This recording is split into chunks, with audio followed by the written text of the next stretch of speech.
போதாது. சின்ன எறும்பு இவ்வளவு பெரிய மனிதனை கடிக்கிறது. அந்த எறும்பே என் கண்ணுக்கு தெரியவில்லை, அதற்கு 2 பல்லும் இருக்கிறது.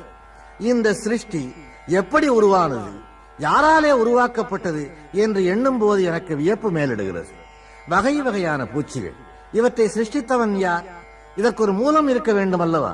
இந்த பூச்சியை உண்டாக்கியது முட்டை, அந்த முட்டையை உண்டாக்கியது இன்னொரு பூச்சி என்று பேசிக்கொண்டே போனால் அந்த முதல் பூச்சியை, அந்த முதல் மூலத்தை உண்டாக்கிய மூலம் எது? அதுதான் ஆதி மூலம் என்றான் இந்து. எல்லா மூலத்திற்கும் மூலமாக முளைத்தெழுந்த விதை அதுதான். அந்த விதையிலே இருந்து கிளைத்தெழுந்ததுதான் மற்றவை என்பதாலேதான் அவர் அதை குறிப்பிட்டார். இப்படி எல்லாமே ஆண்டவனுடைய இயக்கம்தான் என்று நம்புகிற இந்து விஞ்ஞானத்தை மறுத்தானா வெறுத்தானா? சொல்லப்போனால் விஞ்ஞானத்தின் அடித்தளமே இந்து மதம்.